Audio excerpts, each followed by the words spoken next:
Assalamualaikum warahmatullahi wabarakatuh. Sahabat beriman, ketika berhasil melewati jembatan Shiratal Mustaqim, kita akan sampai di surga. Namun, jika terpeleset sedikit saja, kita akan jatuh ke dalam neraka. Walaupun begitu, jangan khawatir, karena Rasulullah SAW ternyata memberikan cara untuk bisa lolos dari jembatan yang sangat tipis itu. Benarkah jembatan Shiratal Mustaqim bisa membuat kita lupakan segala hal? Bagaimana cara agar bisa sampai ke surga tanpa melewati jembatan Shiratal Mustaqim? Tonton video ini hingga akhir agar tidak sesat. Seperti apakah jembatan Shiratal Mustaqim? Jembatan Shiratal Mustaqim terbentang di atas neraka menuju surga. Selain lebih tipis dari rambut, jembatan ini juga lebih tajam dari pedang. Hal ini telah diabadikan dalam hadis Rasulullah SAW. Dan neraka jahanam itu memiliki jembatan yang lebih tipis dari rambut dan lebih tajam dari pedang. Di atasnya ada besi-besi yang berpengait dan duri-duri yang mengambil siapa saja yang dikehendaki Allah. Dan manusia di atas jembatan itu ada yang melintas laksana kedipan mata, ada yang laksana kilat dan ada yang laksana angin, ada yang laksana kuda yang berlari kencang, dan ada yang laksana unta berjalan. Dan para malaikat berkata, "Ya Allah, selamatkanlah, selamatkanlah." Maka ada yang selamat, ada yang tercabik-cabik lalu diselamatkan, dan juga ada yang digulung dalam neraka di atas wajahnya. Hadis riwayat Ahmad. Saat berada di jembatan Shiratal Mustaqim, manusia akan berada di situasi tegang. Mereka sudah tidak ingat dan peduli terhadap orang-orang di dekatnya. Dalam 3 keadaan, seseorang tidak akan ingat kepada yang lain. Pertama, saat berada di timbangan amal, sampai dia mengetahui apakah timbangan amal baiknya ringan atau berat. Kedua, saat berterbangnya catatan amal, sampai dia mengetahui di mana catatannya jatuh, apakah di sebelah kanan, di sebelah kiri, atau di belakangnya. Dan ketiga, saat berada di jembatan Al-Sirat yang dipasangkan di antara 2 punggung neraka jahanam, sampai dia mengetahui apakah bisa melintas atau tidak. Hadis riwayat Abu Daud. Bagaimana orang-orang melintasi jembatan Shiratal Mustaqim? Tak hanya manusia yang tegang saat akan melintasi jembatan Shiratal Mustaqim, para malaikat juga merasa tegang. Oleh karena itu para malaikat berdoa, "Ya Tuhan, selamatkanlah, selamatkanlah." Hadis riwayat Bukhari. Setiap orang yang melintasi jembatan ini berbeda-beda, bergantung amalan yang dikerjakan semasa hidup. Hal ini sesuai hadis dari Ibnu Mas'ud. Rasulullah SAW bersabda, "Jembatan Al-Sirat dipasangkan di tengah-tengah jahanam seperti pedang tipis yang sangat tajam. Ia sebuah jembatan yang licin dan menggelincirkan. Di atasnya penuh besi-besi pengait dari api yang siap menyambar, mengait dan menghempaskan ke neraka. Di antara mereka ada orang yang melintas secepat petir.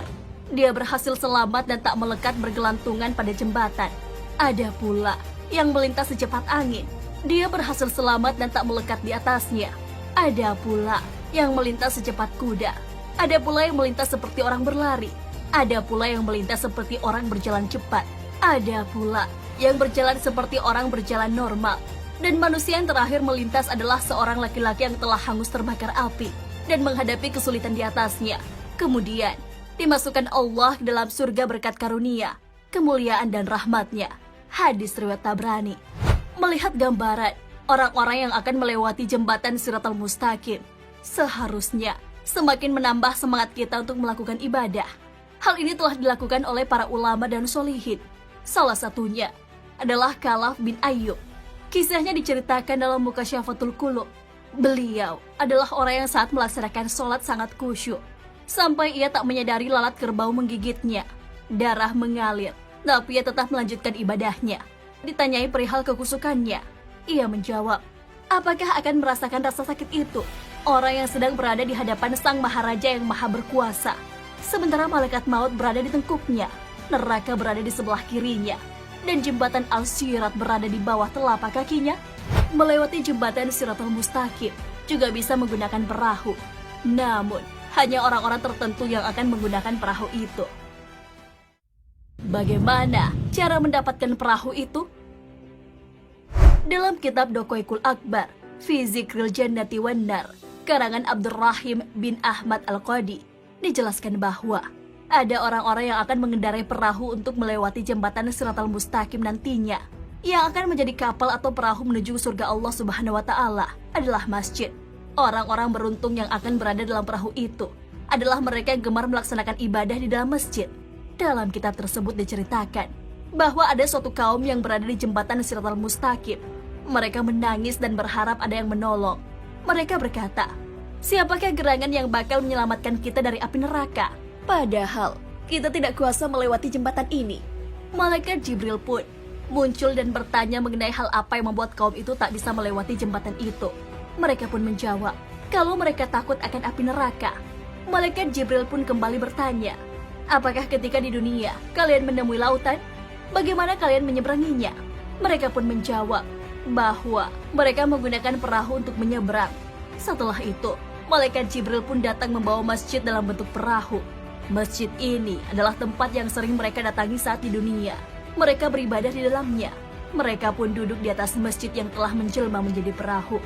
Jibril pun berkata kepada mereka, "Inilah masjid-masjid yang telah kalian pergunakan untuk sholat berjamaah." Keutamaan sholat berjamaah di masjid juga diungkapkan oleh Abdullah Mas'ud radhiyallahu anhu.